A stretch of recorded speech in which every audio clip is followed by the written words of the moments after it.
This one was pretty clean, but I always like to learn from my games.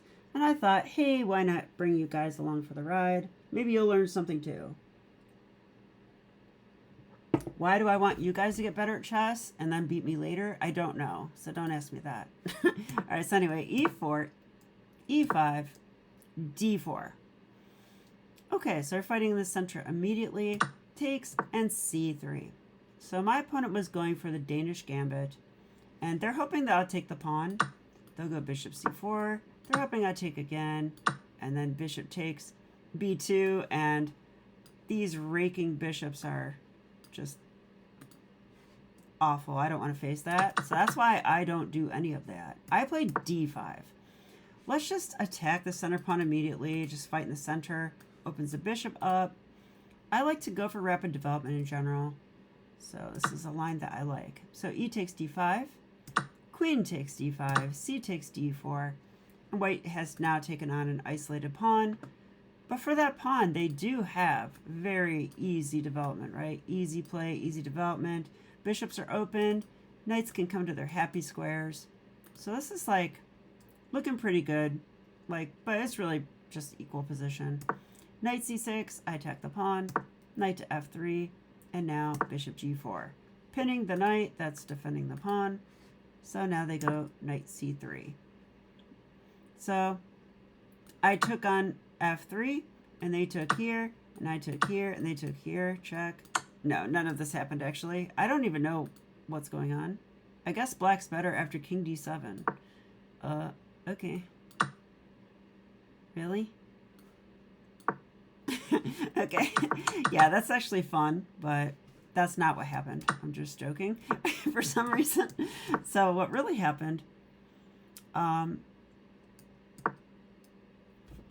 is this. I was trying to blunder my queen. I accidentally did a real line. That's how good I am at chess, you guys. I tried to blunder it. I couldn't do. No, I'm kidding. I can blunder. Trust me. You know I can blunder. All right. So anyways, a3. Okay. So actually, this is pretty interesting because I know this line of the Danish Gambit decline. The Sorensen defense is the technical name. And they usually go bishop e2. This is the main line here. And my idea in this line is to then capture. I know this looks weird, but the idea is that, you know, if we gave white a move, they'd probably just castle, which would threaten knight takes d5 again because the knight is unpinned. So we take, you know, we take the time to do this right now. They take, and now queen c4. The idea, stop castling. Also, pressuring the knight. So it's pretty nice. And they don't have a lot of great moves they can do. Like bishop e2 is probably just a blunder. I'll check with the engine, but I think so. Yeah, I mean, we can just take this. It's check after all. So my opponent would probably take my queen, and then I'd have to say, like, what are you doing? That's illegal? But, okay, no, they wouldn't. My opponents are good, actually. All right, so takes, and then we can check, though. Bishop d2, and, you know, we get to win the center pawn. I mean, black's definitely better here. We're up 2 pawns. We're probably going to be, white's going to get some initiative, but 2 pawns, that's a lot. So I think we're okay here. So I like this. And so if they can't go bishop e2, it's like, what do? You can't go b3, that's for sure, right? This kind of thing, that's no good. I'd probably take with a bishop, actually. But yeah, that's a blunder. So you can't easily get out of this, is my point. I mean, they can do queen b3. I didn't really think about queen b3, but that's the thing. It kind of like invites an endgame where they've got double b pawns. It doesn't look appetizing, you know? But it is true that white must go into an endgame here with queen e2 check. This is the best move. And it does force a queen trade, so I would have to take. But the beauty of this is that they cannot take with the king, which I think would be the best move, except for this. I can now win the pawn on d4 with check, grab the bishop pair on top of it. So this is no good for them. This is winning for black. So they have to take with a bishop. And so in this position, we still get the pawn. We're a pawn up in the endgame. But white has 2 bishops. And maybe, you know, it's going to be a game still. But black should be on the good side of this for sure. Like, definitely better with the pawn. So that's the idea of this line. I know I don't usually go for endgames, but I like the fact that, well, I'll tell you why soon. All right, so if we go back into it now, in the game, they played a3. So I'm saying this move is dubious. The main line was bishop e2, don't forget. So a3, like, encourages me to do what I want to do already, which is, well, I guess I don't really want to take the knight, but maybe I will someday. But it does kind of weaken squares, and it kind of wastes time. So I can take the knight here. So I did. And then I went knight f6, just developing. You could probably castle here as well. And only here, my opponent went bishop e2. Okay, so I can't do my idea and stop castling, but I can if I take the knight. So I did take the knight. Takes, and queen c4. This isn't quite as good as that last one, though, because, okay, they can't castle, that's true. And they still can't play this either. I still get a fork here, so that's still good. But the difference here is that when they do the endgame, queen e2 check, I must take, right? I mean, that's attacking my king and my queen. So, like, yeah, don't like, you know, do this. Some of you guys do. You guys know who you are. But anyways, oh, I went out of the line. Hang on a second. I got this. Takes here. Yeah, queen e2 check here. This is different now because, look, takes, they can take with the king because there is no knight takes d4. There is now a pawn protecting d4. So this is a little bit different. They have 2 bishops, and we're not up a pawn either. So I would say white's slightly better here, just from the 2 bishops alone. But they also have, like, more space, too. And the king's probably fairly well placed there. They might need to run a little bit, but I think they should find safety pretty easily. So, okay, that's my thought there. But my opponent played the first weird move, which is bishop b2. I'm going to give this one a question mark. Because, you know, it's really passive, honestly, and it's just saving this pawn. You got to go for the endgame. But this was my point, okay? Because if someone's playing Danish Gambit, they're kind of an attacking player. They want an attack. They want initiative. They do not want to trade queens and go into an endgame. You know how I know that? Because I'm that exact player. That's who I am. So I might make some mistake there too, because I just don't want to be objective and go into an endgame. But they should have went into the endgame. So after bishop b2, now we actually are doing pretty well here. So I castled king side, because why castle into an open b file unless you have to, right? They went bishop e2, and now we just pin the bishop. Now, that's the best move. I don't think they can do anything else. But, yeah, we pin the bishop. Okay? So now he decided to go king d2. I don't know if he's, like, just hoping that I'll blunder my queen or something. I'm not sure what that was about. But I think king d2 is not a good move. That being said, what can they do? What should they do? It's tough. Yeah, they spent no time on this move too. But I was playing fast as well, which is not like me. Oh, but I was still in theory pretty much. Okay, so king d2. And now we do need to move the queen here. But unfortunately, I have this check. And this looks pretty strong, honestly. They go king c2. And as you'll see, this falls apart real quick now. Okay, so in this position, it's time for your pop quiz.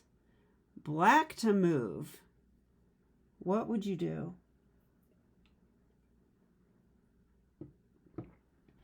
Okay. So, hopefully you didn't play the move I played. I played Queen A4 check. Now this is winning. And I actually bothered to calculate a little bit and see that the endgame is just totally winning. So they went here, and I got to just trade queens, take here, grab the bishop, and I did see this in my mind's eye that white is completely buried. And here comes my other rook, and I'm just threatening to just come in with my rooks and just devastate them. And I don't think that's going to be good for them. My knight can come into a good score too. So I saw this position. I was like, oh yeah, that's winning. Also, my coach said, don't be afraid to go in the endgame. And I said, okay, fine. So I'm trying to do what my coach says because Coach Dennis Monocrucis is really good. But there's a better move here. And I'm kind of sad that I didn't see the point. It's knight takes d4. Yeah, they obviously can't take with the pawn because it's pinned. But I thought they would take with a queen. And I kind of stopped there. But yeah, if you saw that we can then grab the bishop on e2 with check, then congratulations. Because that's definitely the right move. After this, here, and check, they really don't have a good place to go, is the problem. So like, I mean, let's say they go here. I didn't look at this, but it just seems bad. What can we do to them? What can we do to them? I probably would go here, honestly. And then they're going to come up even more. This has to be horrible. Oh, already we have this move, right? That's going to win their queen. That's definitely going to win their queen with check. So that's going to be,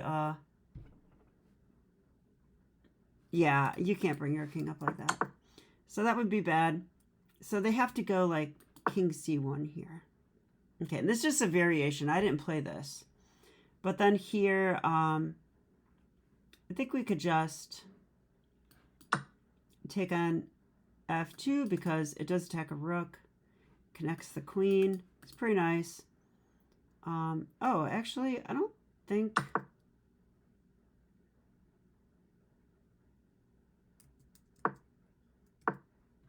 Yeah, they should go here, right?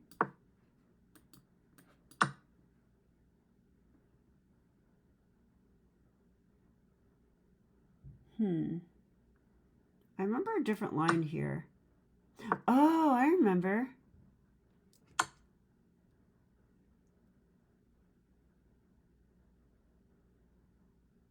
No, I don't. Okay, I'll use the engine. Yeah, after this, like, they got nothing, right? King c1. I would definitely take here. Why not, is the question. And then they can try to go here, I guess. I mean, I'll just take it. They can try to go here. I got nothing. I don't know what they should do. This is just over.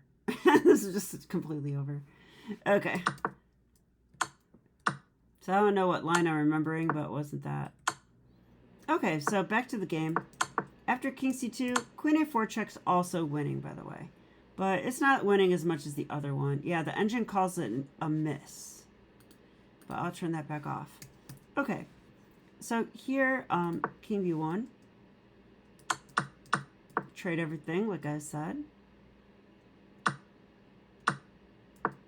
And rook here. Now, in this position, I think they're cooked here already, but they went d5. This allows me to go knight a5, and they pushed d6 and just resigned. And hopefully you can see why. Because, yeah, if I take and they take back, then I just have this right away. And I could probably even just sack like this and get this fork. And this is also winning because our rook on a8, he's not even doing anything yet. He's coming into the game. So that just basically wins by material. And my opponent did me a favor and resigned, so I didn't have to prove it. So thank you, opponent. So anyway, I hope you guys enjoyed the game. I'll do a quick recap on it now because I always think that's kind of fun to do. So this was a Danish Gambit. I declined it with d5, and we followed the main line. And I really wanted to do the line I like, but it was slightly different than usual. However, my opponent had to find queen e2 check and go into the endgame, and then they're doing just fine, like slightly better. Instead, they did this. So I got to castle easily, pin their bishop, and their trouble begins.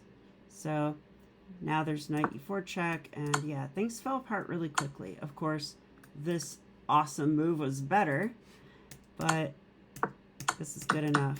Going into a winning endgame, not usually my style, but here you get to finish with a fork, so it's still pretty good.